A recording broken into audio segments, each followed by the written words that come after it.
నమస్కారం. Middle class money episode 9కి మీ అందరికీ స్వాగతం సుస్వాగతం. నేను మీ కౌశిక్.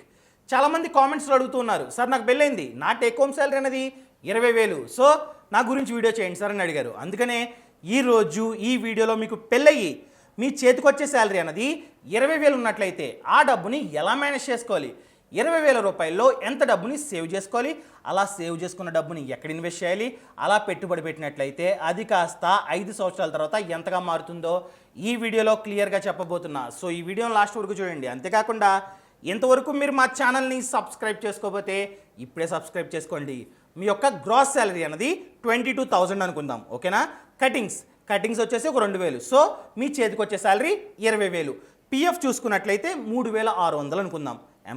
ఎంప్లాయీ మీ సైడ్ నుండి కేవలం 1,800 మాత్రమే, 1,800 మాత్రమే. ఇద్దరు నుండి 3,600. అండ్ రెంట్ వచ్చేసి 5,000 వేసుకుందాం. సో రెంట్ చూసుకున్నట్లయితే కొన్ని సిటీస్లో ఎక్కువ ఉంటుంది. హైదరాబాద్ కావచ్చు, బెంగళూరు కావచ్చు, ఎక్కువ ఉంటుంది. కొన్ని విలేజెస్లో కావచ్చు, టౌన్స్లో కావచ్చు, తక్కువ ఉంటుంది. నేను యావరేజ్గా చెప్తున్నా, యావరేజ్గా 5,000. అండ్ ఎక్స్పెన్సెస్, ఖర్చులు, గ్రాసరీస్ కావచ్చు, పవర్ బిల్ కావచ్చు, ట్రావెల్ కావచ్చు, ఈఎంఐస్ కావచ్చు, వీటన్నిటికీ 5,000 చెప్తున్నా. కాస్త ఎక్కువ ఉండొచ్చు కొంతమందికి. అలా ఎక్కువ ఉన్నట్లయితే సేవింగ్స్ని కాస్త తగ్గించుకోండి, ఆ రకంగా మేనేజ్ చేసుకోండి. అండ్ అనవసరంగా ఖర్చులు చేయకుండా ఉంటే, మీకు అంతగా ఈఎంఐస్ లేకపోతే 5,000లో గడపొచ్చు. అది కంప్లీట్గా మీ యొక్క మైండ్ సెట్ మీద డిపెండ్ అయి ఉంటుంది, మీరు చేసుకుంటున్న ప్లానింగ్ అండ్ బడ్జెటింగ్ మీద డిపెండ్ అయి ఉంటుంది. And next one, education expenses. మీకు పెళ్ళయింది, పిల్లలు ఉన్నారనుకుందాం, వాళ్ళు ఎల్కేజీ, యూకేజీ, ఫస్ట్, ఫిఫ్త్ ఈ రకంగా చదువుతున్నారు. వాళ్ళ కోసం, వాళ్ళ ఎడ్యుకేషన్ కోసం 1,500 వేసుకుందాం. మంత్కి 1,500 పక్కన పెట్టుకోండి. ఆ రకంగా పక్కన పెట్టుకున్నట్లయితే సంవత్సరానికి 18,000, 18,000. సో తక్కువ 18,000 ఎడ్యుకేషన్ ఎక్స్పెన్సెస్ అనుకుందాం. అండ్ మిగిలిందంతా 8,500 రూపీస్. ఈ 8,500 రూపీస్ మిగలాలంటే మీరు అనవసరమైన ఖర్చుల్ని మానుకోవాలి, అప్పుడు మాత్రమే మిగులుద్ది. 8,500 మిగిలింది అనుకుందాం. ఫస్ట్ శాలరీ రాగానే 8,500 రూపీస్ని పక్కన పెట్టి అప్పుడు మిగిలిన డబ్బుతో ఖర్చులు చేయండి, లేదా ఈ 8,500 మిగలదు. అదే మీరు మంత్ ఎండింగ్లో ఏదైనా మిగిలితే ఈ 8,500 సేవ్ చేసుకుందాం అనుకున్నారనుకోండి, జరగని పని. నేను చెప్తున్నానుగా, జరగని పని.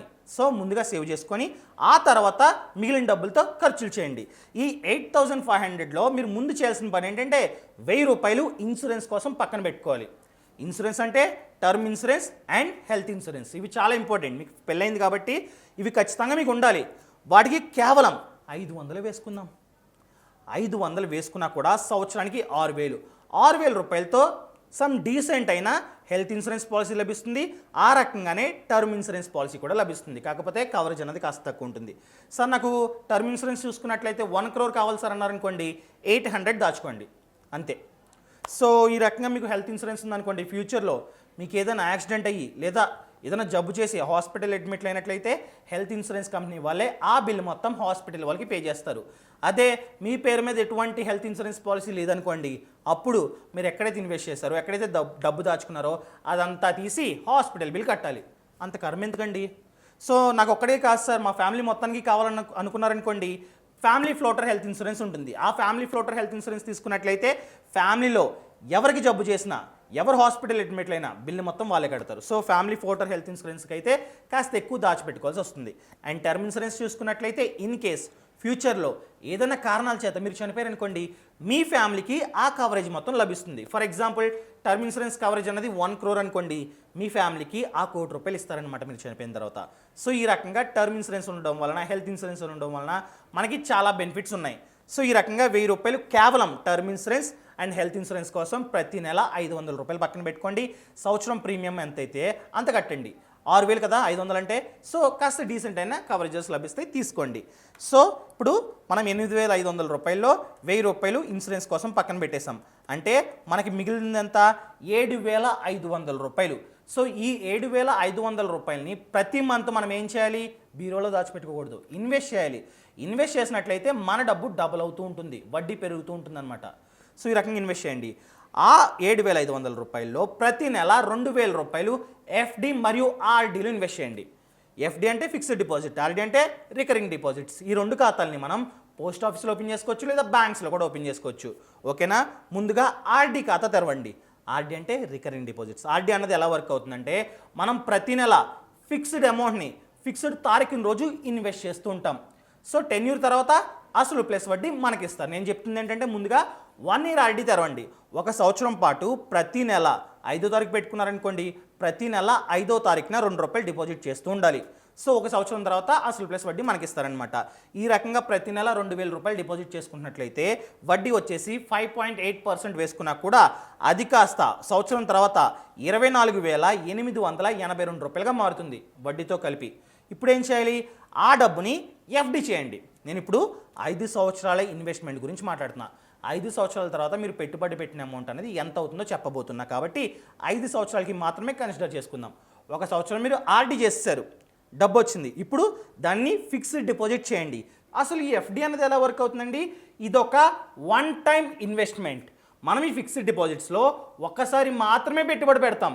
అది మెచ్యూరిటీ తర్వాత ఇక్కడే టెన్యూర్ ఉంటుంది, అది మనమే సెలెక్ట్ చేసుకోవాలి. 1 సంవత్సరం ఎఫ్డి కావాలా, 2 సంవత్సరాల ఎఫ్డీలు కావాలా, 5 సంవత్సరాల ఎఫ్డీలు కావాలా, మీ ఇష్టం.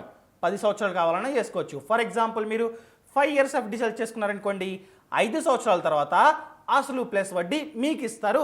ఇక్కడ మనం ఒకసారి మాత్రమే పెట్టుబడి పెడతాం. నేను ఇక్కడ 5 ఇయర్స్ ఇన్వెస్ట్మెంట్ గురించి మాట్లాడుతున్నా ఈ వీడియోలో కదా. 1 సంవత్సరం మనం ఆల్రెడీ ఏం చేసాం? ఆర్డీ చేసాం. ఆర్డీ చేయగా మన చేతికి ₹24,882 వచ్చింది. ఈ డబ్బును మనం ఏం చేయాలంటే ఎఫ్డి చేయాలి.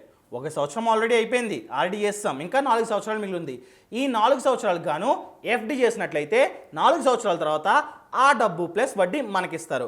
మనం ₹24,882 ఎఫ్డి చేసుకున్నట్లయితే 4 ఇయర్స్ తర్వాత అది కాస్త ₹30,708గా మారుతుంది. అర్థమైంది కదా?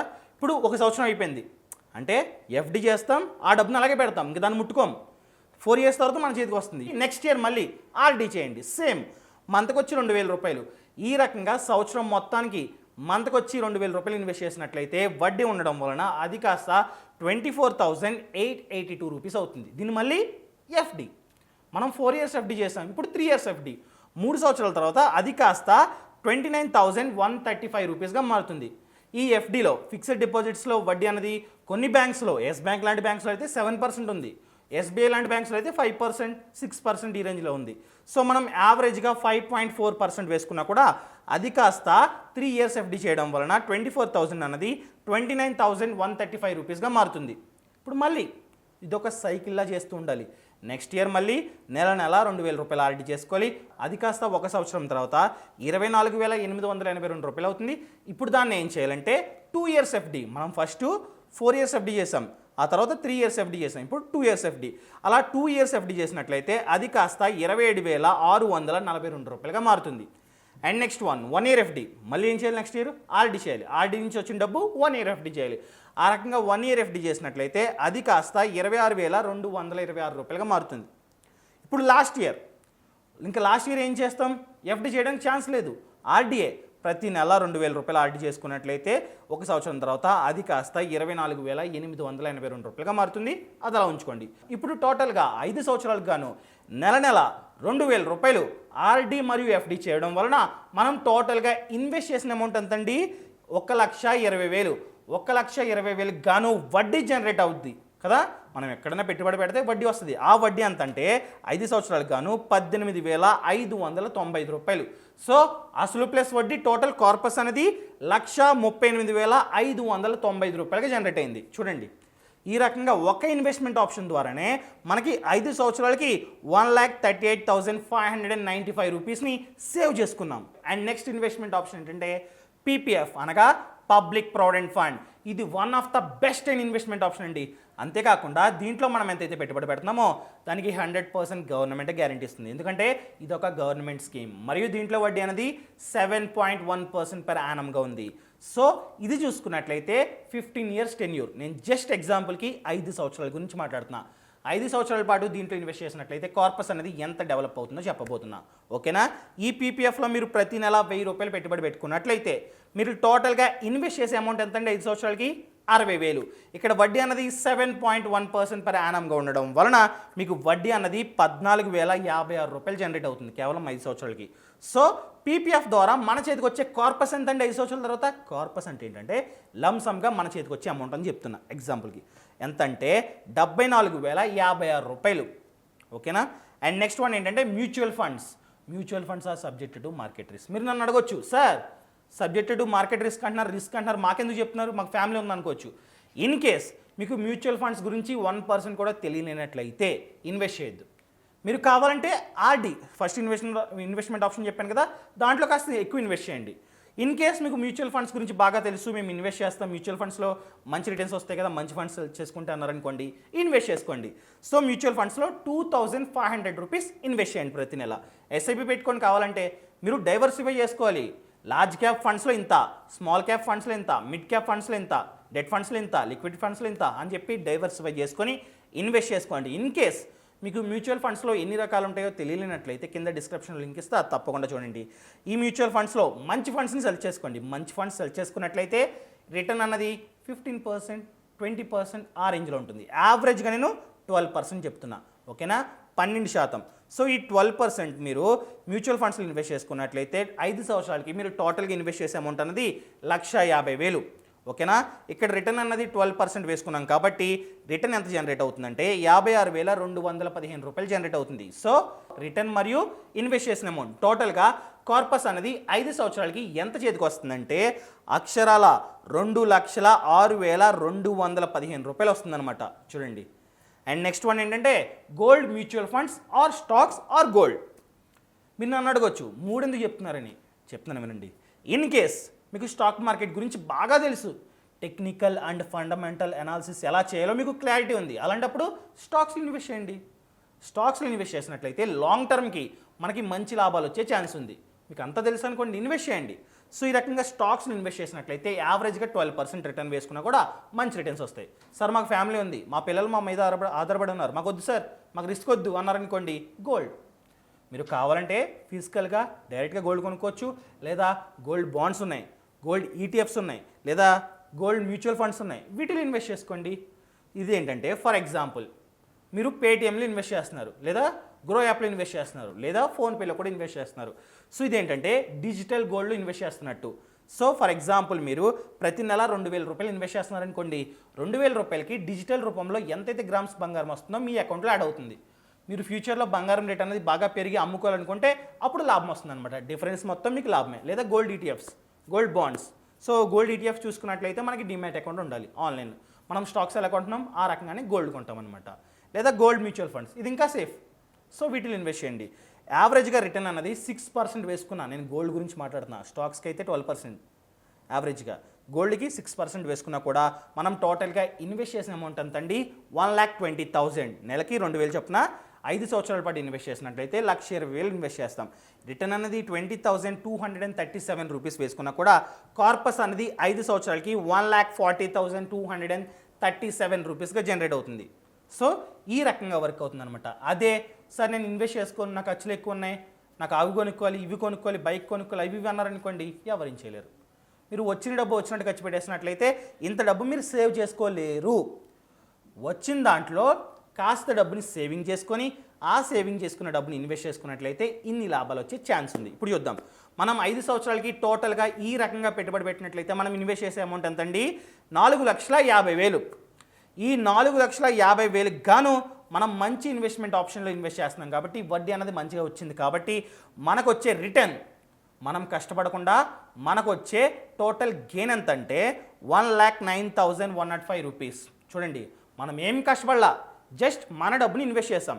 ఇన్వెస్ట్ చేసినందుకు 1,00,000 రూపాయలు లాభం వచ్చినట్టే కదా, రిటర్న్ వచ్చినట్టే కదా. అంటే మనం నిద్రపోతున్న సమయంలో కూడా మన డబ్బు అన్నది పనిచేసినట్టే కదా. సో ఈ రకంగా ఇన్వెస్ట్ చేసుకోండి. సో అసలు ప్లస్ వడ్డీ 5 సంవత్సరాల తర్వాత మన చేతికి వచ్చే అమౌంట్ ఎంత అంటే 5,59,105 రూపాయలు. చాలామందికి డ్రీమ్ ఉంటుంది, నేను ఒక కారు కొనుక్కోవాలి సొంతంగా, చిన్న కార్ అయినా పర్లా, నాకు వచ్చే 20,000లో నేను కారు కొనుక్కోవాలి, నా పిల్లల్ని నా వైఫ్ని కార్లో తిప్పాలన్న ఆలోచన చాలామందికి ఉంటుంది. సో ఈ రకంగా ప్లాన్ చేసుకొని ప్రాపర్గా ప్లాన్ చేసుకొని ఇన్వెస్ట్ చేసుకున్నట్లయితే 5 లక్షల రూపాయలు మీ చేతికి వస్తాయండి.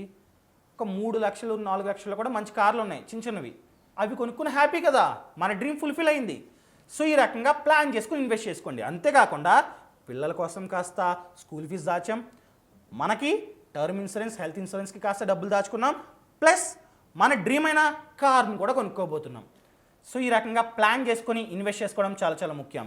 అంతేకాకుండా ఈ వీటి గురించి కానీ ఫినాన్షియల్ ప్లానింగ్ గురించి కానీ ట్యాక్స్ ప్లానింగ్ గురించి కానీ ఇంకా దేని గురించి డౌట్ ఉన్నా కింద డిస్క్రిప్షన్లో ఒక లింక్ ఉంది. ఆ లింక్ని క్లిక్ చేసినట్లయితే ఫినాన్షియల్ ఫ్రీడమ్ యాప్ డౌన్లోడ్ అవుతుంది. ఈ యాప్లో చాలా కోర్సులు ఉన్నాయండి.